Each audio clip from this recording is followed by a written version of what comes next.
Nesta noite eu gostaria de falar uma mensagem com o tema Três Pilares da Igreja.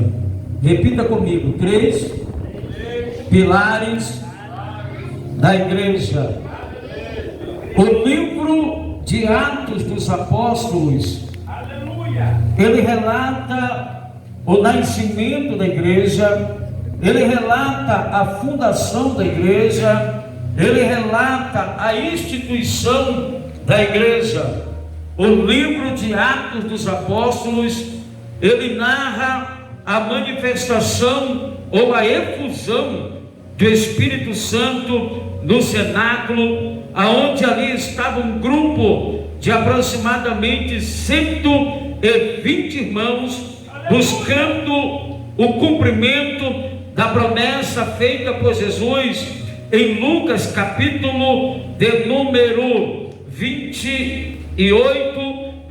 24, no versículo de número 49: ficai, pois, na cidade de Jerusalém, até que do alto sejais revestidos de poder. E ali em Atos 2, você vai encontrar a história aonde eles estavam no cenáculo, e ali veio um vento veemente e impetuoso e encheu toda a casa, e foram repartidas entre eles línguas repartidas como que de fogo, e todos que ali estavam foram cheios do Espírito Santo.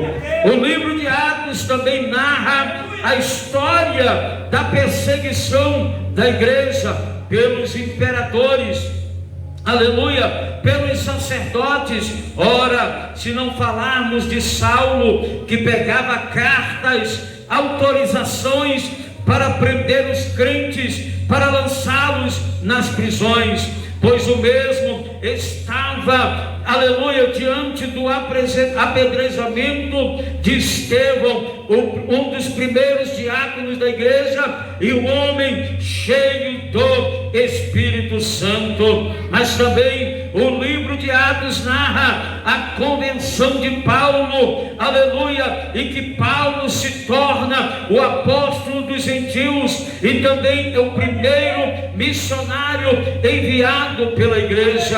Ora, nós poderíamos dizer que Atos dos Apóstolos é a igreja do avivamento, mas também podemos dizer que Atos dos Apóstolos é a igreja das missões, aleluia. E esse texto que nós lemos de Atos capítulo de número 2, versículo 42, nós encontramos nesse texto os três pilares da igreja.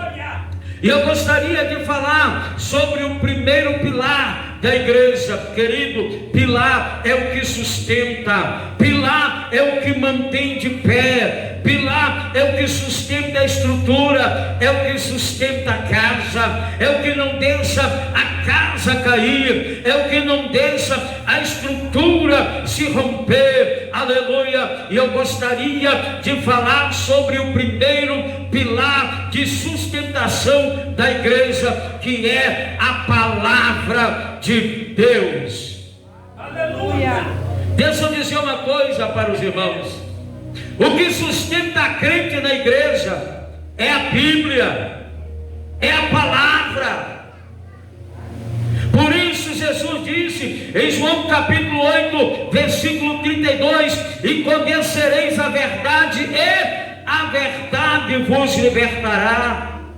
É a palavra que liberta, é a palavra que transforma, é a palavra que dá direcionamento, é a palavra que dá discernimento, é a palavra que nos dá sabedoria, é a palavra que nos faz conhecer os tempos, é a palavra que nos alerta que o fim se aproxima, que o arrebatamento se aproxima. O primeiro pilar de sustentação da igreja é a palavra de Deus. Em muitos lugares do Brasil, muitos líderes estão pintando as igrejas de preto, colocando luzes, jogo de luzes, na intenção de atrair os jovens, de atrair o público, de atrair pessoas queridas. Aleluia! O que atrai a Bíblia? A Bíblia diz: o crer vem pelo e o ouvir a palavra de Deus. É a palavra, irmãos, é a palavra de Deus. Muitos estão deixando a palavra de lado, estão esquecendo, aleluia, da palavra, mas o que sustenta a crente é Bíblia. Infelizmente, nos nossos púlpitos está sendo servido capim seco para as ovelhas. Aleluia, aleluia. Mas no Salmo de número 23, o Senhor ele nos conduz a pastos verdejantes. Não é parede preta, não é jogo de luzes, é Bíblia, é palavra. Aleluia. Precisamos dar credibilidade à Bíblia, a palavra de Deus. Dá tempo para a Bíblia, tira tempo para ler a Bíblia, tira tempo para, aleluia, lermos as sagradas escrituras. Precisamos tirar tempo, aleluia, para buscar conhecimento em Deus. Estamos vivendo um tempo de apostasia, estamos vivendo um tempo em que muitos falsos profetas estão se levantando. Estamos vivendo um tempo em que muitos pregadores estão ensinando o povo de Deus, aleluia, a dependerem de amuletos. Aleluia. Precisamos voltar à Bíblia, precisamos voltar à prática da palavra. Porque o que liberta é a palavra, o que transforma